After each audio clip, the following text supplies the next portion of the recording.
really suffer. They didn't, target ban people. They let, Imp onto his Kalista the last time these two teams faced. But now, pulling no punches. PYL plays Alistar, boom, get him out of there. Yep. TBQ undefeated for the season on Lee Sin, not today. Yep, not today. Doesn't get a chance to play it. As Banaway Rise as well, away from Flame. He's looked good on the champion. Azir also banned, that's away from Pawn. So it's funny that Pawn felt like he never played Azir, and then all of a sudden it's like, oh, he does play Azir. Actually, he's really good at this champion. Actually, this champion's really strong, and now nobody wants to give it to him. Pawn does really well on champions with displacements, or not displacements, repositions. Yep. His best champion, actually, like in his stats, is his Kassadin. And so you think like Azir's got a gap closer, his Ezreal, you've got the E, so Fizz. LeBlanc. Yeah. I mean, if you think probably his most immobile champion that he's really well known for was his Jace, which still has the acceleration gate. Yep. Hop to a minion as Rek'Sai gets banned, but EDG snap up Kalista. They kind of have to because they don't want to give it to Imp, but Flame, the Rumble main himself, Instalocks Rumble. Now, of course, we say this facetiously because Acorn is the known Rumble player. That said, Flame has debuted a fantastic Rumble repetitively, which is why it's totally fine for Pastry to make that remark. Clearly been learning from older Acorn, but Flame's Rumble, yeah. Not a joke about how good it is. He actually has gotten quite really good at good. Rumble. Yeah. As Echo is the pick there as well for LGD, and this is a big pick. It might be Godby's champion. Important to note that he could certainly play it. It's in his range of champions. There are very few champions that are not. But if TBQ plays this from the jungle, I want to see a massive game from him. Like an absolutely titanic game. As Clearlove's already locked in Evelyn. And this is Clearlove's legacy champion. Yes. I'm not going to call it his signature champion. I'm going to call it his legacy champion. Yeah. I mean, obviously had that, stunning game at MSI in that game 5, but has played this champion for a long time. As Mako going to stick to comfort here as well, going to snap up Thresh for himself. The important thing to recognize when Clearlove ever picks up Evelyn, he doesn't have the best record. He has a far superior record on things like Nunu, for example, but he always plays Evelyn in important games. Again, the most obvious one and the most recent one was, of course, the MSI best of 5, 5th game against Faker's LeBlanc. He pulls out the Evelyn. But consistently, even at the World Championship, when it's an important game, when it matters, Clearlove goes to Evelyn. Yep, and that's what he's got here in this game. Kalista up for Def. Mako here for Mako here with Thresh, sorry. EDG are not pulling any punches here in this game number 2. They already ran over LGD in game number 1, but they want the 3 points here against the top team as Leona Graves is the LGD choice. Now, I know Imp has his Twitch skin, but in the LPL, I think of him as the Graves player because he's been the most successful AD carry at it, and it's just absurd, especially with Godv picking up Varus for kind of a few weeks there. He took the role of doing the sustain damage, and then Imp kind of balanced out doing the burst damage with the likes of Graves. Yep. And, I mean, it suits Godv. He's played a lot of it. Noah's there. Victor, Orianna, these sort of champions. Yep. And the Varus, the more recent one that you mentioned. So I like it a lot. Imp's Graves has been incredibly impressive. Not even just in summer, but in both splits of the LPL. All year long, he's looked strong. As EDG are trying to figure out what they want to take away here. Koro is a very strong Maokai player, so they are going to give it to him. It's a bit of a bad matchup for him, but Pawn's going to have Twisted Fate, might be trying to influence some of these lanes. Likewise, I like the fact that because we still don't know if that Echo is going to be a flex pick, and they naturally know that they're going to try to give a counter pick if possible to Godv in the mid lane from purple side. By taking Twisted Fate, you can't counter Clearlove. Because if you think back to the Unlimited Potential game, the reason why UP was able to defeat EDG is because they used the TF as a counter pick to Clearlove's Evelyn, because obviously the stealth means nothing against the Destiny. Yep, and Twisted Fate certainly has his fair share of counters, but it's just a good champion for EDG in the way they like to play, especially with, the teleport from Maokai and the pressure from Evelyn. So I like the lineup from EDG. Def going to have a lot of weight on his shoulders this game. You have to think with his Kalista, especially with Mako on Thresh. But the last pick is that Ezreal. Godfrey feels that the lane is farm heavy enough that he can take now have his turn at the Runglaive champion. See if he finds a little bit more success. Now again, both of them will bring very strong wave clear. Yeah. And there's not a lot of threat also in the kind of the 1v1 individually against TF versus Ezreal, because I like to say that TF only takes 3 abilities, or really just 2 abilities into the lane. One of them is going to be an ability that augments, every 4th auto attack with an empowered magic damage on it. But he takes his pick a card, he takes his wild card. Obviously, in a big 1v1 duel, you're not gonna be like, quick, let me press R and I'll. Yeah. I mean, in general, ultimates in this mid lane aren't that high impact. But we're going through the matchups here. Korra on the Markai versus Flames Rumble. Might be a lane swap situation here for EDG. Clearlove, though, back on the Evelyn versus TBQ on Echo. TBQ, you're absolutely right. He needs to have a titanic performance. Now, Echo Jungle has a 75% win rate in China. See if the same goes for TBQ this time around. Last reverse matchup in the mid there as well. Twisted Fate versus Ezreal this time, though. Ezreal for Godby. A Deft on Imp's big champion, Callista versus Graves. But Mako on Thresh versus the PYL Leona. Nice to see him getting aggressive. I want to see this 2v2 so badly. These are both high kill pressure, high impact lanes. I mean, the burst damage that can come out of Graves proccing Leona ultimate versus the absolute skill cap that Thresh Callista are going to bring out. Well, we'll see what lanes we do, guys. We're going to get onto the rift for our final game of the night.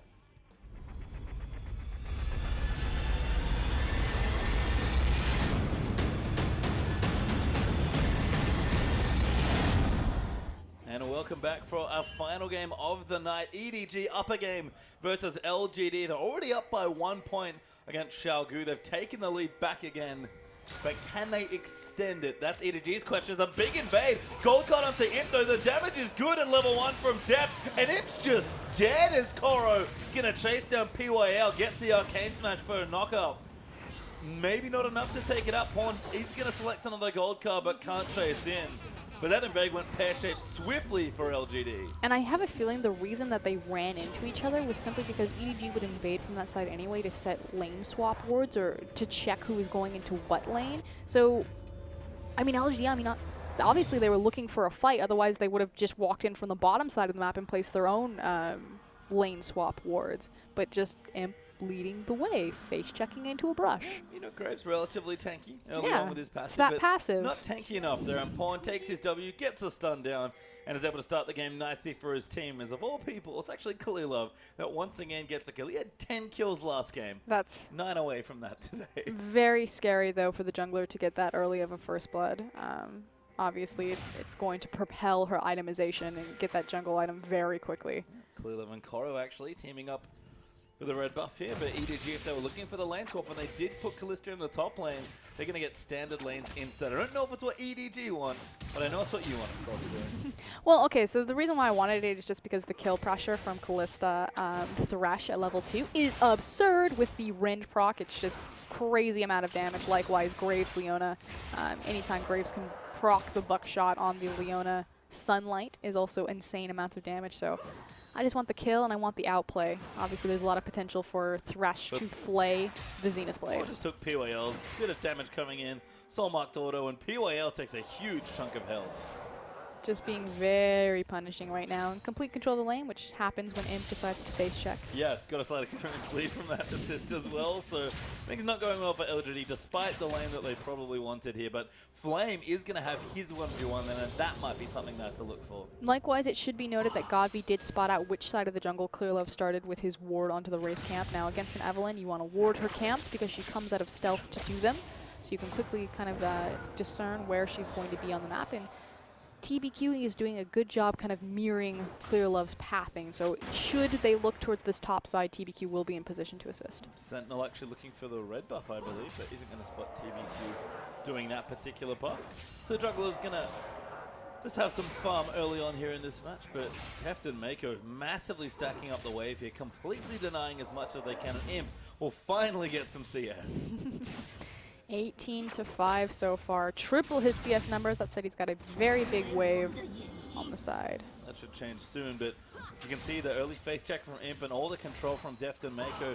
This is the thing that I was really impressed by at the start of the year, was how much better and then how good of a laner Deft became, especially with Mako.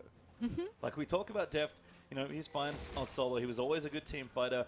We talk about Mako being a strong roamer, but 2v2, I don't know if there's a scarier dual lane in the LPL. No, I agree. I mean, Deft had a reputation in Korea that he just, you know, would randomly die in lane phase, and now since he's come to China, he dives. Yeah, he randomly kills people in lane.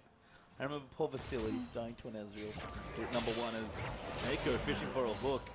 A lot of that is, though, on Mako's presence, particularly in the lane, as we see the Destiny initially being used. Nope, just a teleport. Never mind. Upon his teleport? Yep. missed that one in the draft. Well, you have to think he doesn't need to bring a defensive or an offensive summoner because, again, he's facing across the smite. Now But hold on. PYL going to get locked up. Def gets exhausted. Damage is good. TBQ's going to join in, but Def will flash out. Clearlove is safe, but him splashing forward. He wants the kill so badly. The Ren's going to come for just enough damage, and now Clearlove's going to clean house. A double kill for Evelyn. Clearlove. There are 3 kills for EDG, and Clearlove has all of them. And this is going to be Runeglade, Evelyn, don't forget. Yep, this is going to be massive damage carry, Evelyn. If you think all the way back down to Clearlove when he used to play Zed jungle, and they would just stall out games long enough. Because Clearlove, I mean, his identity has typically been a herbivore style. He can play the carnivore, but he's mostly well known for just his farming ability. Oh, Flame, though, looking for a 1v1. Gonna bring it back. Koro struggling in the matchup, keeping up in CS, but Flame's damage has to be respected. To be very fair to Koro, this matchup was discovered very well in favor. Hold on. Oh, gank there from TBQ and PYL. Pawn locked up. Taste of his own medicine from game 1 as TBQ collects the kill. Just the oppressive reach that Echo has on the mid lane with the parallel convergence, being able to throw that from that side brush. Yeah, and Leona's range not bad either. Means that Pawn was probably never getting away from that. Just days of CC. As Koro will collect what farm he can. Trying to keep up in the matchup is tricky, but not impossible. Other than that, it's just been a bit of farming across the board. EDG, though, with the early kills, do still have a 1,000 gold lead. The thing, though, is that it's all in the jungle. Yeah, Clearlove, though, now going to try and make a difference. Koro gets the lock-up Flame. He's silenced there after the overheat. Can't flash just yet. Very well timed as TBQ joins back in. Good ult there from Godby, but it's not enough damage. A bit of a mechanical misstep from Flame right there. He initially burned his flash as Koro was in the animation for his Twisted Advance. The Twisted Advance carried through and followed the flash. If he had waited for the CC to chain against him and then flashed over, probably still would have died, but would have been much closer. Yeah. Well, Clearlove's going to collect another assist for himself. Koro actually going to get a leg up in the lane. I like where Clearlove's putting his pressure into that bottom lane. They're trying to help Koro through that tough time. You can see Godby's gone back as well, but it's no early Sheen, unfortunately for him. 1 assist means that he has to go for that Trailblazer. Koro looking. No. I was going to say his teleport's not up, but he pinged top lane and he was sitting in base. He was just waiting for an item. I'm curious if they're not actually going to swap back and look for superior dragon control. So really just trying to, or prioritizing Kallista's farm now, unlike other AD carries. Oh my god, Mako flash forward, the Destiny's down as well. Imp knows he's dead at this point, they lock up PYL. First kill comes through, Hook lands in. PYL with a good Zenith Blade to disengage, but he gets played out and Pawn gets the second. I was going to say prioritizing the farm for Kallista to find that 2-item power spike, but instead the Destiny is burned top. And it is an easy 2 kills for EDG. LGD, though, do ping the dragon, so have options now to maybe go down there, but Mako, Pawn's already back. Sorry, actually has his teleport coming up relatively soon as well. And all Imp can do is take his Avarice Blade and go back begrudgingly to his top lane. No play for LGD to make on the map. That's level 6. Ulti down onto Flame. Koro coming in. The Runeglade damage is fairly strong. Throws down the smite for a slow. Koro looking to dive. Goes in. Good ultimate from Flame. But it's not enough as Clearlove tanked perfectly. Although Koro just gonna live. That was best case scenario for Flame, trying to play that as well as he could. So the reason why Flame was pathing to the side of the tower is because he was trying to put himself in a choke point and use the terrain of the tower and the wall to set a perfect equalizer, which is why he was almost able to trade 1-for-1 in that 1v2. So good attempt from Flame, fantastic pressure from Clearlove. Yeah, instead Clearlove gets involved in his 5th kill of the game. As Pawn's going to gank again here. TBQ pops down the convergence. Pawn able to walk out of it though. Does have a quick Sheen here for Pawn, so going for the very aggressive quick Lich Bane. And a lot of pushing potential with that Lich Bane. Obviously, it opens up with the blue card Tower Shred, but still, EDG prioritizing to, again, keep Kallista and Mako into the top side of the map as opposed to swapping them back. That would have been a perfect opportunity to do it as well. Good ult there from Godby, trying to take the blue buff, just short of stealing that one as Pawn's able to pick it up. But Runeglade has been completed for Ezreal, so things should get better. This is a mistake. EDG should have swapped back right here, especially because they have a TP discrepancy between Koro and Flame. Maokai should be in the top lane, and they should be playing around the dragon objective with the TP advantage. Instead, they're going to get punished as TBQ ganks, teleports down there, but Deft is already dead. Clearlove's up here as well, though. Chrono Break does massive damage to Clearlove as he's forced back. Koro, though, going to get involved as the double play, and the Destinies come through for Pawn. They actually teleported in as Imps looking for the other kill, but Clearlove takes him out. But it's just one kill, might be a tower as well. EDG commit hard top lane. Yeah, what was a macro error does turn out to be okay because they burn the teleport to the top side, managed to pick up the kills on LGD, effectively over-committing to a team fight. That said, possibly going to trade mid-tier tower for top-tier tower. I like, again, I like when anyone ever gets Ringglaive procs off minions as mid-Ezreal to get a bit of mana back. Got to be using the enemy raptors there nice and cutely, and Pawn actually makes it back in time to defend his mid lane turret as EDG claim the first turret of the game in top. I would hope so with his Destiny teleport. Summoner spells. Now ganking actually as well. Flame gonna feel the problems here as Pawns come down. He's actually taking quite a bit of damage, needs to dodge out of the way, pulls the gold card at the last second as Deft gets himself a second kill. And again, Flame comes so close to trading 1-for-1 in a 1v2. We talked about how Acorn is the really well-known Rumble player, but just look at the equalizer, setting it against the wall, using the choke point on the previous dive, and then the overheat resource management, making sure that he's overheating with his flamethrower to do as much damage as possible. Flame is a fantastic Rumble player. Flame is a good Rumble, all jokes aside, but LGD have more problems than just Flame, unfortunately. It's equal in towers, even in Dragons at 0 currently. No one's looked at the objective just yet, but Deft trying to make that a 2-4 lead for EDG in the tower department, and they're already up 3,000 gold. And finally, we have the swap back, which means that after this tower goes down, EDG have full Dragon control, especially with the Callista and with this Evelynn at 4-0-2, a significant level advantage over TBQ. It should be a free objective. Clearlove has the Runeglaive already. Deft's able to take the tower. Koro is forcing Imp away, but LGD is setting up a dive.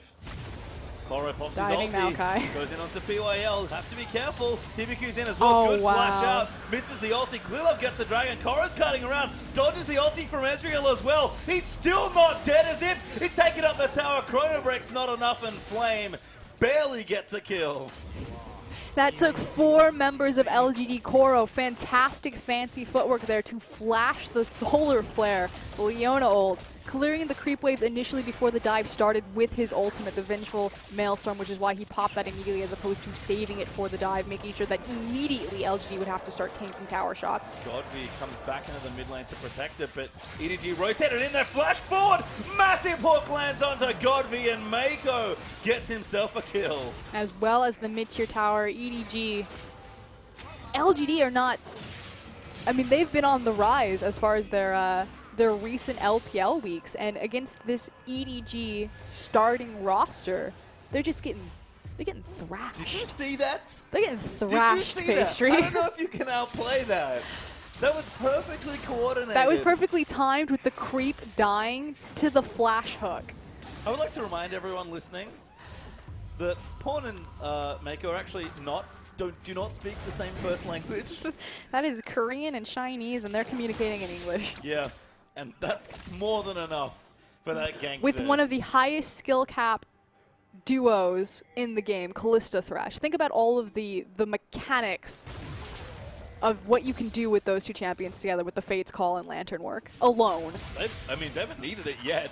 Mako's just been roaming again here as Godby will get himself a blue buff. Pawn, though, getting closer and closer to that Lich Bane. And EDG can look for another tower. They need the mid tower, but as soon as they break that outer line, Twisted Fate, who's already having a run of this map with cooldown upgraded Home Guard boots before his first major items completed. As well as the CDR with the Wisp. Yep, going to have an even better run of this game. Pretty much he's an ult bot with a Sheen proc. And that's all you need, to be honest. Yeah. When we talked about Pawn's style being very roam heavy, very utility focused, kind of see why as Godby barely lives that hook. Tara in the mid goes down though. EDG full control stills are invading red side jungle. Mako, the rookie of the year. Again, think about this year started with Mouse. Mako wasn't even the starting support. I mean, we think about the EDG intro that you watch on this channel. Yeah. It's Mouse sitting in the chair. It's not Mako. He was handpicked by FCZF to join this squad. Aaron has said that Mako will be Mata-esque, that he takes responsibility in ED shot calling. All of the ward placements and vision is entirely controlled by Mako. Well, he happens to also play make like the old FCZF. Mako is a all-star support through and through. I don't think I've ever seen him play a bad game of League of Legends. He's played this whole year, every single game. In fact, Him and Clear Love. Yeah, they're the only two members to play every single game this year. And, you know, I was having this conversation with Spawn and Rusty, you know, why we weren't really concerned when EDG started slumping, because with their rotating roster, you know, it's a lot of question marks, you know, why are you rotating the roster that just did MSI? Shouldn't you be building the synergy? And those are valuable arguments, but we were like, it's fine. EDG will be fine. If you think about who was the most competent team in the world at playing like League of Legends at its highest, I would say it was Samsung White. Yep. I mean, obviously they didn't have the longest run, but the team broke up after they won the Season 4 World Championship. Who were the best players on Samsung White? Dandy and Mata. The jungler and the support role made up the best team in the world. And EDG, I think their best players, or their strongest core players, are their jungler and their support. It's really hard when you're talking about EDG, because everyone's pretty good at League of Legends. They're amazing. Like, obviously that's why they're a top-tier team, but I'll never be concerned for EDG's results as long as Mako and Clear Love start. I agree. And now EDG in complete control once again. Oh, about 5,000 gold up for LGD right now. Looking for a second dragon coming up in a minute 50. I mean, Godby's scaling. Imp is behind, but getting some gold. And Flame will always be relevant, especially early on, concerning his early dragon fights. Flame's been playing great for his scoreline. That Yeah. does not reflect how well he has attempted. But Clear Love's insanely far ahead. For Wave 0-2. going for tanky. Pawn has a Lich Bane. Deft almost has 2 items. He's got a Bloodthirster and half of his runes Hurricane. The power spike of Callista. And Kora's pretty good as well. Got some nice early tank items. Doesn't really need much more. And is actually going to go back and get some more. Greedy man. Dragon spawning in 1 minute 15 seconds. That will be the next point of contention, which is why you see EDG invading over into this side of the map, placing deep wards. Kora also realized he has more time before Dragon comes back up. He does have his teleport as well, so he's actually going to wait and buy an item. I have to assume he's got Righteous Glory very close to finish, but Kora's going to go back and finish a major item here, and LGD are going to have close to 0 chance of contesting this Dragon. Yeah, and likewise, Koro, like you said, has the Home Guard boots available as well, so there's 2 major resistance items, the Spectre's Cowl as well as the Glacial Shroud, so he's ready for the big 5v5. He's got his armor, he's got his MR, and he's got his flanking potential. Power of Maokai.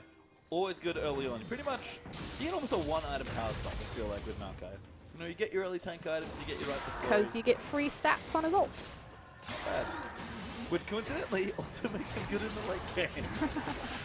Imagine how that works. Well, Gromp gonna get stolen, I think. He couldn't get it. I think TBQ managed to smite it away. It's kind of an interesting Lantern interaction. I couldn't tell if it was the Fate's Call or the, or not the Fate's Call, but the tether between Callista or Thresh, but it looked like Mako set a Lantern. Deft took it, but while he was in mid-Lantern take, that he threw an auto attack on Callista and wasn't able to travel over the wall. Yeah, really interesting. But instead we get Scuttle Crab now. Deft able to take that away. Easy duo dragon there as ulti gonna go down just to check for some vision. Couldn't quite steal it, unfortunately, and second dragon goes to EDG.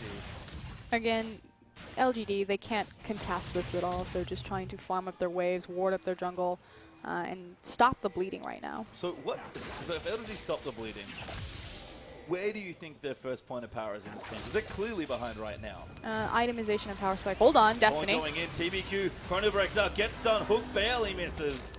And Def gonna get kill number 3. Well, it's on their 2 primary carries, Imp and Ezreal. Imp and Godby. So Godby, like we said, the core of Ezreal is really going to be that Luden's Echo onto the Runeglaive. Because again, 5.12 hasn't been changed yet to 5.13. Nope. Oh, Koro diving in, clear the ultis as well. Flame pops his equalizer, but he's still taking too much damage. Does flash out. Clearlove gets ulted, and he'll die. Flame finally rewarded with a kill. Flashing out before the Maokai ultimate can proc. So good job, and Godby finally hit something with his ultimate. Yeah, able to get a Flamer kill there. Again, well deserved given how many ganks have been directed at Flame's face this game. There have been quite a few. Godby going to clear the Wolf Camp, get a Spirit out of it. He does have a Smite, remember, so adds a bit of utility, but EDG don't care. They're just going to run straight into the blue buff and take it. But we talked about how TBQ, you know, taking this Echo into the jungle, how he needed to step up and have a stronger presence and stronger game than last time. And, you know, 2-1-2 participating in the majority of his team's kills, 4 out of the 5. I still feel it's not quite the impact that we need, especially when you compare it to Clearlove, who's been running rampant across this map. Yeah, I mean, it's almost anything you can do, I can do better thing, I feel like. Yeah, TBQ did try and lock down the mid, and he did get some nice ganks early on to try and keep Pawn's Twisted Fate down, but it's so hard to outmaneuver this team when they have a Destiny and double teleports and everyone running around invisible through your jungle. Like, just so much pressure that's invisible, effectively. and it all started with him face checking a brush and dying. Again, LGD making a massive error in their early levels, level 1, and getting punished for it against a team of the caliber of EDG. You can't ever put them, or you can't ever give them a step up. Yeah, they played well enough when behind. He played very well when ahead here as EDG. Only 4,000 gold. LG are actually doing a decent job stemming the bleeding as Baron has spawned. But EDG seem to be waiting between dragons. Never mind, Clearlove dives straight in onto it. Mako nails him with a hook. TBQ's going to dive in. PYL actually locks up Clearlove. A good equalizes down, but Pawn jumps in and assassinates him. Death ignoring TBQ in the backlines. PYL going to be the next one to fall. Godby can barely join in. Pawn now comes through. Pops his Destiny to clean it up. And Godby hanging out in the mid lane watching his team die. Godby is the sole survivor and completely whiffed the ultimate there from Graves, and then Koro came up from behind in a nice flank home guard teleport and just slapped him down. And look, that's not Godby's fault. Like, he just wasn't around. EDG again collapsed perfectly to get themselves 4 clean kills, and like EDG are want to do, they will convert into a quick Baron. Godby, you better make this ult count. He's already used it. That's not the steal. Way too early. Doesn't have vision. All he can do is reach out with his feelings, and instead EDG are going to claim a Baron. Okay. From here, the next most important objective for EDG is going to be that second tier, mid-tier tower, as well as the bottom tier tower, because obviously if you're able to get the mid inhibitor, obviously that's going to give you the most passive control over the map. And then you want the bottom inhibitor, because if the Baron comes back up, you want to play with the different pressure points across map. So curious how EDG are going to prep and set up around that. We do see that Koro is prepping the bottom wave. Doesn't have the teleport available, but likewise, they want to make a pick, siege this mid-tier tower, and then rotate bottom to a wave that Koro has waiting. Do what EDG elect to do, but Koro certainly seems to be starting that up. Pawn, they're going to take his blue buff. He's going to need to see large rods, so building probably a death cap or maybe a zonies, depending on how he's feeling or what he wants to do in this team. Depth, though, has got his Ruinous Hurricane and the QSS completed already, so he is past the 2-item power spike. He's just going full power mode right now. Yep, and EDG are doing a bit of a reversal here, so they're going to go ahead and grab this bottom tier tower, and in the mid lane, Clearlove has prepped the mid wave, so they can quickly now rotate to mid. He's nice and tanky. Got his Rune Glaive for some early damage, but not overcommitting there. It's not the Trinity Force we've seen a couple times from Clearlove. Instead, TBQ is going to eat a hook. And EDG going to keep applying pressure as Pawn, with his ultimate's actually going to go top to clear that out. It's actually one of the few times that Mako hasn't gone Moby into Ruby Sightstone. You see that he does this commonly, he doesn't ever upgrade his shield, his Targons, he just has it for the lane phase procs. But typically he goes Mobies into Ruby and is just about, staying in the Rift or, staying in the field as long as possible and just kind of moving with his team and setting up flank wards. Instead, going for a quick Mikhails here to make sure Deft is okay, but between a QSS and Mikhails and the rest of EDG collapsing, LG going to have a tough time just killing Clearlove at this point, let alone Deft and his Callista as 6 towers about to fall. Pawn working on this next one, did go for the Zonyas, so expect even more Pawn tier dives. But now where do they go from here? So a quick, easy 3 outer towers. That was adorable. Lanterns out, Pawn, and the tower goes down. That was great. That was cute. Pawn deck stack there as well. Might be looking for a pick, but EDG is going to walk back to this third dragon. LGD is so far behind. In fact, they're already 10,000 gold behind. It's not a good place to be. No, it's not. I'm not saying it's over for us, Kieran, but it is looking good for EDG to take the 2-0. It's been a while since they've gotten a 2-0. Yeah, surprisingly. Like, again. And Xiaogu were thinking, today is our day. Yep. Finally. They were ahead. They had a 20-minute window where they were finally on top. They all took a picture backstage. But EDG currently tied to the standings, looking to make that. He's going to extend that lead here over Xiaogu finally. I find it funny that the EDG are making their mark after, because they've been experimenting the rotating roster. Obviously, they've had some injury problems. 1-1-1-1-1 for all of these weeks. You had a couple dropped games with WE as well as Unlimited Potential, and now against LGD, they're like, nope. Yep. I mean, Train stops here. both teams are fielding their full roster here. Yep.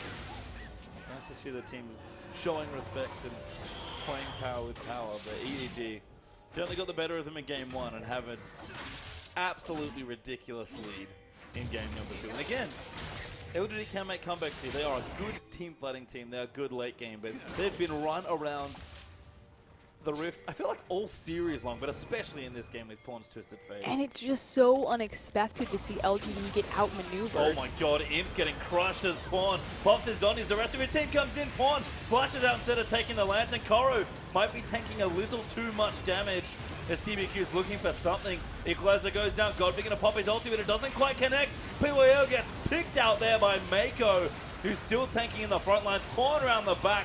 Finds him there for the kill, and EDG, that is too far ahead. TBQ is dead as well. Godby's the only one left as a triple kill comes in for Def. Godby gonna get chased down here. Heal there for Def, gets the slow from the render. Max rank, chases him down for the ace, and EDG hits the rend, gets the slow, uses the Q to catch back up with the red buff, and pops Ezreal right there. And LGD were actually, that was the best case scenario for them as far as a team fight. They were in a perfect equalizer position. It actually did a bunch of damage when Flame finally put it on the ground, but you said it during the team fight. They're just too far behind. Yeah, and I mean, a hard hole to crawl back out of as LGD now lose their middle inhibitor as well.